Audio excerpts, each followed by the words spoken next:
Hi viewers, welcome to our channel Learn Through Aspire. Today we are going to discuss about corrective action versus preventive action. First, let us start what is non-conformity. Wherever we found non-conformity, we are going to take corrective action as well as preventive action. So first we will see the definition of non-conformity. As per ISO definition, the non-conformity is non-fulfillment of requirement is called non-conformity.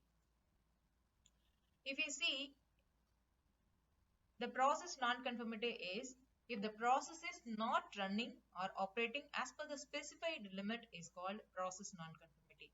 The same way, if you are finding any non-conformity in product, the product what we are producing or manufacturing is not meeting the specified limit or determined limit. If we see, if it is a system non-conformity, the determined system is not followed as per the specified procedure or standards. So this is the complete definition of non-conformity. Let us see what is corrective actions. As per the ISO definition, corrective action is determined as actions to eliminate the cause of a non-conformity and to prevent the recurrences. To find out a corrective action for a non-conformity, we need to find out the root cause. We need to analyze the root cause by using the quality analytical tools like fishbone diagram, Y-Y analysis, fault tree diagram, etc. After completion, after find out the root cause, we need to take the action for a non-conformity. The non-conformity might be a process non-conformity or a product non-conformity or a system non-conformity. This action should be prevent from the recurrences. This is called corrective actions. What is preventive action? Preventive action is determined as per ISO definition is actions to eliminate the cause of a potential non-conformity or other potential undesirable situation and to prevent the occurrences. While we are taking the preventive action, first we need to identify the causes of a potential non-conformity. The potential non-conformity can be identified by using tools like risk-based approach, DFMA, Design FMA, Design Failure Mode Effective Analysis, Process FMA, HIRA, Hazard Identification and Risk Assessment if it is health and safety related things, Aspect and Impact Study when it comes to environmental management system. After completion of a root cause analysis, we need to implement the actions for a non-conformity to prevent before it occurrences.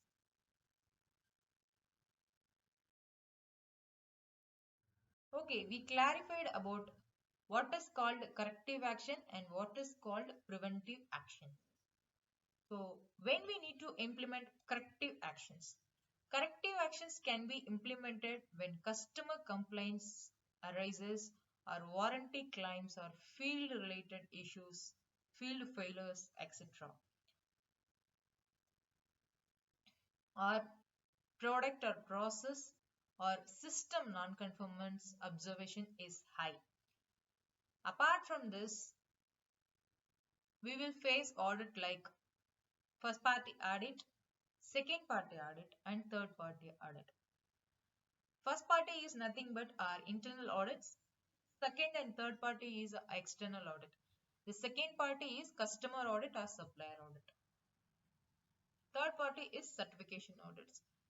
During these audits, if we find any issues, we need to implement the corrective actions.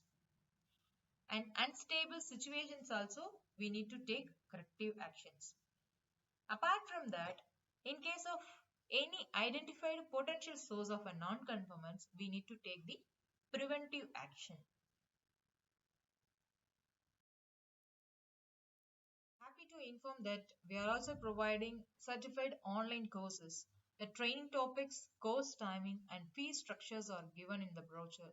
You could find the brochure in our description box. The course topics are automotive related topics, ISO standards, lean concepts, technical topics, and other quality analytical tools, and etc. If you are interested, you can reach me out in the given contact details. I will give you some of the examples of corrective actions. How can we take corrective actions? While taking a corrective action, the corrective actions might be poke-yoke or error-proofing method, jigs and fixtures modifications, or process or product or system redesign, updating and providing a training program. Because existing we were providing the training program, this is not adequate or accurate. We need to implement or we need to updating the mechanism what we are providing as a training program. Layout changes or improvements, increasing or introducing some kind of maintenance schedule for a tools, jigs, fixtures, machines, etc. And if we are not maintaining the tool life, or if you are already maintaining the tool life, it needs to be changed, or we need to determine a new tool life for a particular tool based on the root cause what we have identified, and improving the storage method and etc. So some of the examples I have given as a corrective actions examples.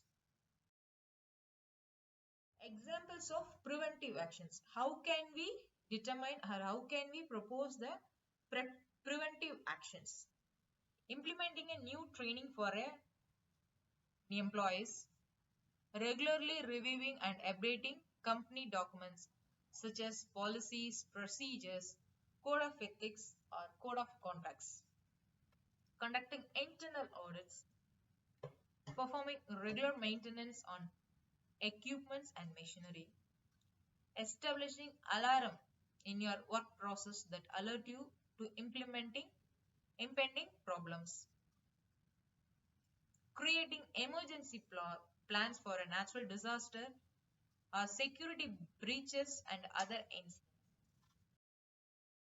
While we are determining the non-conformity, corrective and preventive actions, we need to consider some of the things.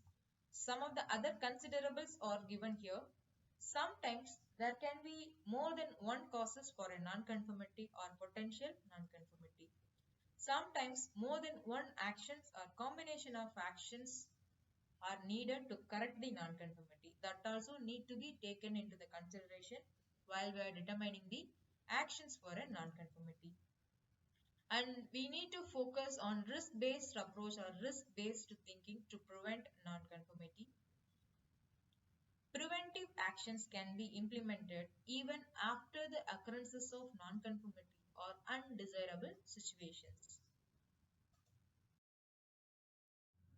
As overall, the corrective and preventive action differences are: the corrective actions will be taken after the problem arises. The preventive actions we will take before the problem arises. That means preventing the problem.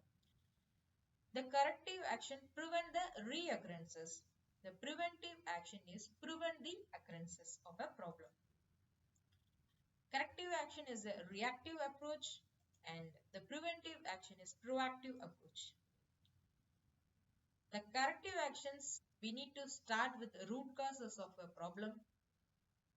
The preventive actions, we need to start with risk-based assessment or risk-based approach or risk-based thinking. The corrective action can be taken during the feedback stage. The feedback is nothing but the customer feedback.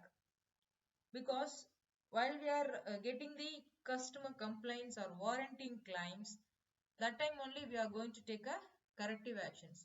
So corrective actions we are doing in during feedback time.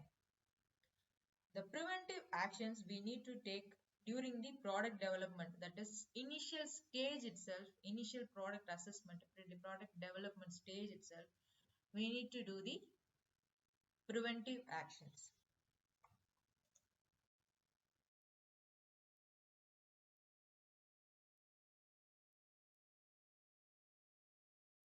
Clear cut idea about the aspect and impact analysis and significant aspect and impact analysis. If you have any queries, you can reach me out in the given mail ID. Thank you for watching.